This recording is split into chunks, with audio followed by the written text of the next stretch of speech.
if you can be in a position where you know you're not going to be unable to feed yourself and your family, it feels great when you stop lying. Wonderful. Yeah. Last question I want to ask is, who else do you trust? Who are the other writers, thinkers, public intellectuals, whoever, who you point to or recommend to other people who are interested in subjects like this or others to get information, to get the truth, to get open exchange of ideas and information? Oh gosh. I mean, there's lots of people I now read, and it's funny, so many of them have cancelled at some point. Not much of the mainstream media. I mean, it's really obvious that people like Fox News and The Federalist have an agenda, but it's just as obvious now that Washington Post and New York Times have an agenda. I lost interest in the New York Times when I read on their op-ed pages a piece by a trans woman which said, "I am not just a woman, I am female." Like, they have fact checkers. Like, it's only ideological that you could allow that through.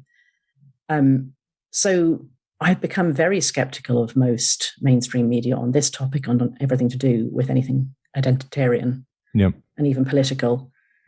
More and more, I rely on people I admire sharing things. So the two people I first found in America who wrote on this subject were Jesse Singal and Katie Herzog.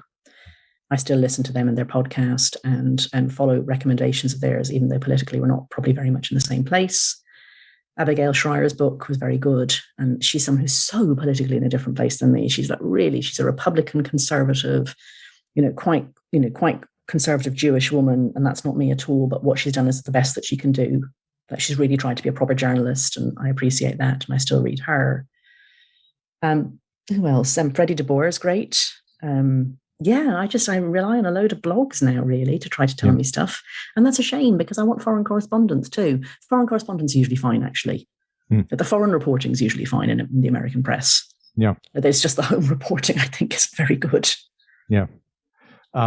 I really, really appreciate your time and for going through all of this in detail. I know you do a lot of interviews, and I've wanted to have this conversation for quite some time now. So I just wanted to say that in closing, that it means a lot to me that you would do this. So thank you. Well, thank you. For I like talking about it. I think about it all the time, so it's nice to have a chance to chat about it. My husband and children are completely sick of it. I understand that. Helen, it was really great to meet you. You too, Dan. Thanks. All right. Take care. Good luck with everything. Bye. Bye.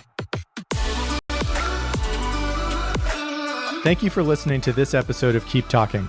If you are finding value in this podcast, please consider supporting the show on Patreon at patreon.com/keeptalkingpodcast. I truly appreciate all of you who are supporting the show.